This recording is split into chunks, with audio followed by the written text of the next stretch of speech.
Great view, second floor, big shower. And a perfect wife. Oof. Big yikes. Hello everybody, welcome back to my channel. My name is Queenie. For those who don't know me, reviewing Married at First Sight episode 3. Before I get into it, please make sure to like this video, subscribe and hit the bell, and leave a comment down below. On the first episode's review, I had mentioned Blue Therapy, and it was a commercial that came on while watching Married at First Sight. The commercial came back, so here are some clips. I'm crazy in love with this girl. How dare you? Walk away. I'm the best you're ever gonna have. You lied to me. Move away from me, I'm not joking. In Love and Toxic, Blue Therapy on E4. Someone in the comments said that Blue Therapy is not a real show. I don't need it to be real. I really don't. I do all these shows for commentary reasons. I do not care for the fallacies, honestly. So again, if y'all are into that, you're gonna see reviews, okay? Let's jump into the honeymoons. So a few of the couples are getting along besides Roz and Thomas. So where it seemed like Roz was the one who wasn't attracted to Thomas, she's now making an effort to maybe make some physical advances while he's just not feeling it at all. They're even entertaining sleeping in different rooms. I can sleep up here in the hearts and you can sleep down there. Roz is a really affectionate person, however, I really struggle with that. I've been hurt in the past. I refuse to believe this couple is this awkward. I refuse. There's no, y'all can't even talk about the weather, nothing. We're gonna sit in silence. You can't even talk to an AD who's working in production, nothing. No way. So Roz is saying that in order for her to see if there is an attraction there, she needs to advance things physically. However, when she tries to, it almost seems as if like Thomas is repulsed by her. Like she tried to do a little like scooching over to cuddle him and he literally moved away in the bed. Like it was just, it's a whole mess. Hopefully things get better for them. Jay, for whatever reason, actually no, we know the reason. She's insecure. Jay still is under the impression that Luke does not find her attractive. You look beautiful. Thanks. Scrabble well. I'll give you the pina colada. You give me the sex on the beach. But I am scared of him not fancying me. I know I'm into her. I think tonight could be a bit raunchy, I can't lie. I understand everything that she's gone through. It's a mind F, literally. The type of bullying that she's been through on top of like the internal thoughts that you have being somebody who has a visible disability. I totally understand that. However, this is the problem with some of the people that Married at First Sight chooses to bring on the show. There's a lot of like inner healing that hasn't been done for them. So in matters of the heart, I personally believe that self-love is just as important as finding, you know, love and partnership, because it doesn't matter how much this man reassures her. If she doesn't believe the things that he's saying for herself, I feel like his words are going to fall on deaf ears. You know what I mean? So the good thing for them is that eventually they ended up consummating the marriage, which for her was confirmation that, okay, so he does like me. But then if you think a little bit further, if there are certain circumstances where maybe he's not in the mood or maybe for whatever reasons they cannot be physically intimate, is she then going to regress to those thoughts of, well, then he doesn't find me attractive? You know, like I would hope that she sees the beauty within herself and she is assured that when he says, you are beautiful, I like you, I'm attracted to you, that she truly believes it. Arthur is making some gestures trying to spice up the relationship by having a rose petal bath with Laura. However, Laura is still stuck on the vows. Hearing that your vows are from the internet is really upsetting. You know what, since I sort of moved to the UK, I've always sort of trying to be someone else for some reason. I was lying a lot. My mum used to tell me that all the time. My nan used to tell me that. That's something I've got to work on. So here is where my grace for Arthur, no more grace, okay? Like I said, because he's ESL, all right, consulting the internet for your vows is understandable. But then I'm like, Kate, to what degree? Because it's not like he struggles to speak English. Like, you hear him. He speaks pretty well, in my opinion. And on top of that, even if he didn't speak English very well, expressing the words I love you to a person that you just met is very obviously misplaced. Okay? Then this man goes on to admit that he's basically a pathological liar. And then here is Laura like, wow, I so appreciate the honesty. Now we can start our journey. No, Laura, no. Now is the best time for you to act how you were acting on your wedding day. Now is the best time for you to be concerned. Honey, the man tells lies. He's been telling lies his whole life. His mother and grandmother have both reprimanded him his whole life about his lies. This is where you raise the red flag, baby girl. And on top of that, I think it has to do with the fact that he's an immigrant, because I've gone through it too as an immigrant. He struggles with self-identity. And so pathological liar does not have a sense of self. What are we doing? This is a setup. So Nathaniel has been feeling as if Ella is putting on a show whenever the cameras are on. So he's trying to get to know her on a deeper level. Okay, I may have thought this was slightly different than what it actually is. I'm trying to get to know her, and what I'm getting to know is not as pretty as the outside. Oh, did you hear me fart then? Sorry, I told you I was nervous. I know, shut up, hang on. I think Ella's been over-dramatic. We knew that we were going to be jumping into something. What do you think's scarier, doing that or marrying me? Marrying you. Are you joking me? There's just no sexual chemistry there when there was. So I'm in my head thinking, do you like me? Do you not? I really hope this is not a repeat of last season with Duca. Duca was definitely a showman. Like, that one was very evident. However, in this case, I don't quite see Ella being a showman as a show woman, a show person as of yet. But I could kind of see where Nathaniel will get that impression. For Ella, she feels as if the sexual chemistry with them has severely plummeted.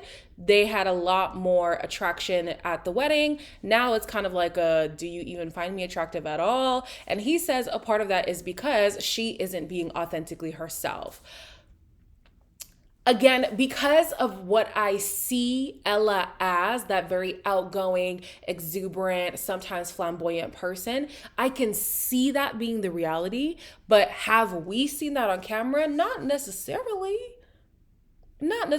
So I'd like to dive deeper in this whole storyline here. Jay and Luke are talking about their upbringings, and she talks about how her mom made it a point to create this resilience in Jay to say that even if you have a disability, it does not mean you're incapable of doing things that everybody else can. She'd put me in the deep end straight away and like, no, you can do it. Yes, and then if you can't, then at least you've tried. Gives you independence. Yeah. And I've always been independent. She's always taught me to be independent, even from like a young age. My dad's disabled, so like growing up, kind of all had to all chip in. We was like a really close-knit family. This was definitely the best experience of the whole honeymoon so far, and it was great to learn a bit more about Jay. These two so far are absolutely my front runners. I love to see it. They are getting deeper in conversation. They are getting deeper in other ways. So also hearing the fact that Luke has loved ones who are also disabled, like he's no stranger to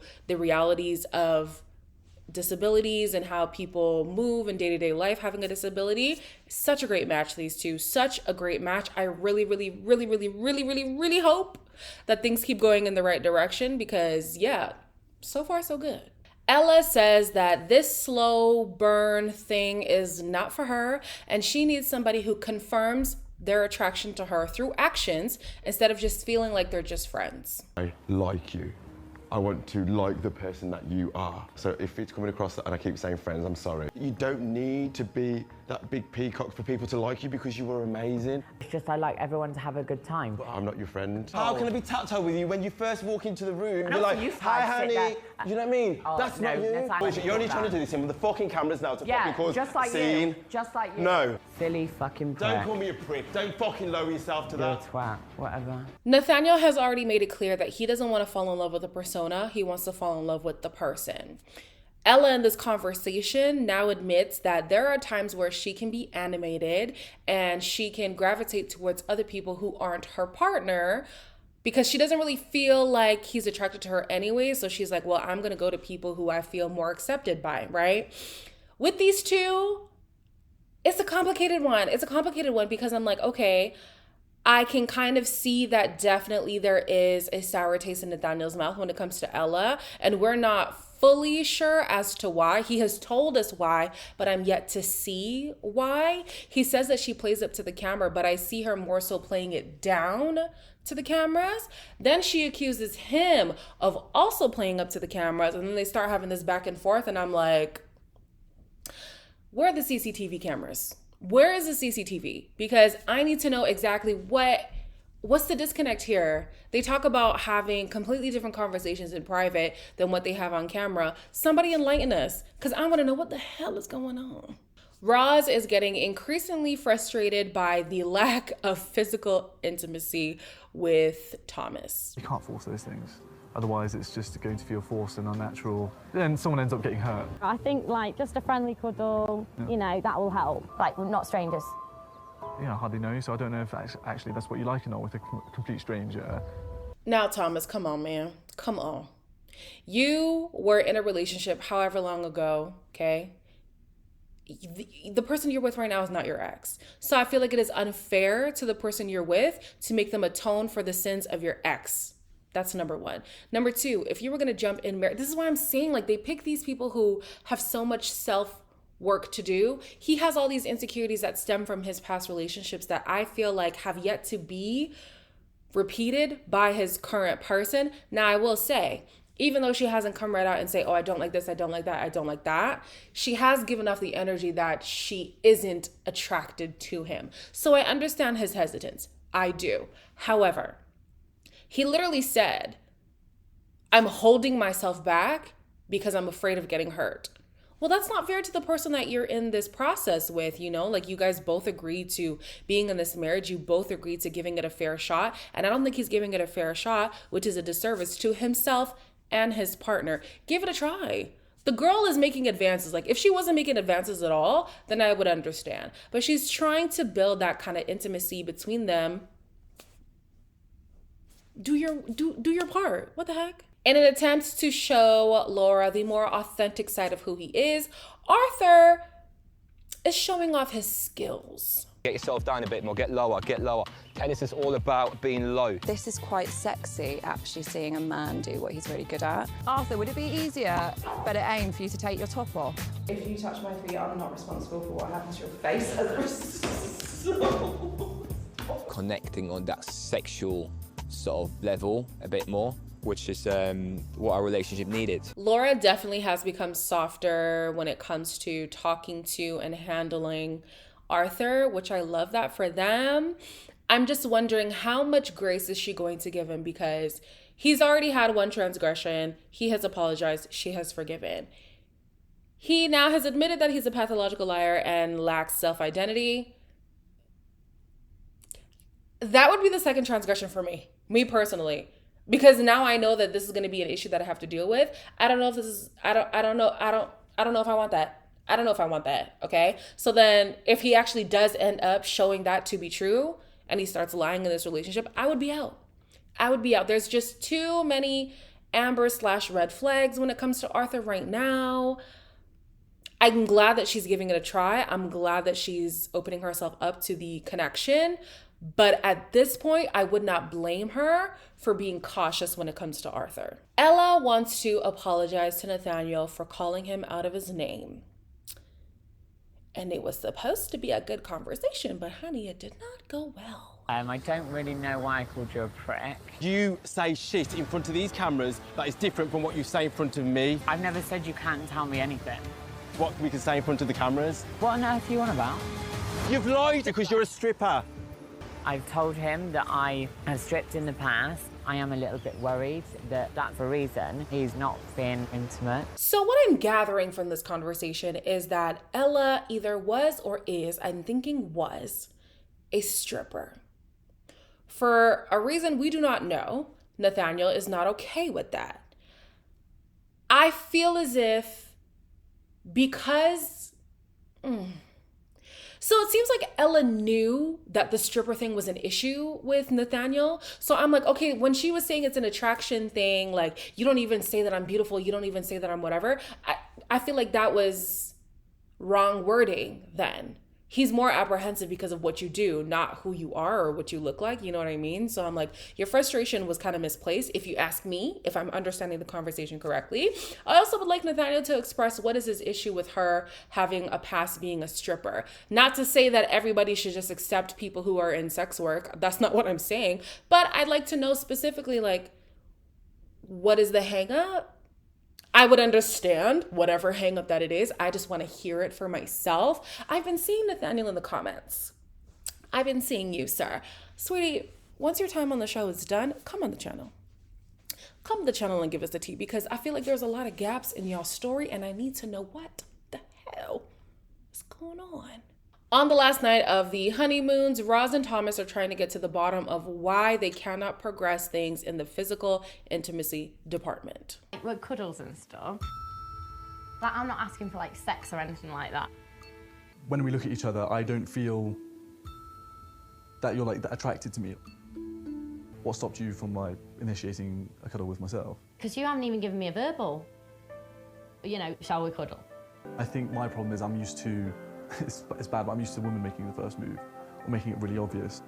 So they have both confirmed that the lack of verbal confirmation of attraction for the other person has made them feel undesired. So because Thomas hasn't said, Roz, I find you attractive, Roz, I like you, whatever, she feels like he doesn't, and vice versa is true. Now, they both are also people who expect the other person to make the first move, because they both have been in past relationships where they were more invested in the other person and then things didn't work out, whatever. This is just a mixed bag of foolishness. It's a mixed bag of foolishness. I feel like you owe the person that you're in this marriage with a clean slate. You owe them a fair try, okay? Put to bed what happened in your last relationship. And these relationships were years ago.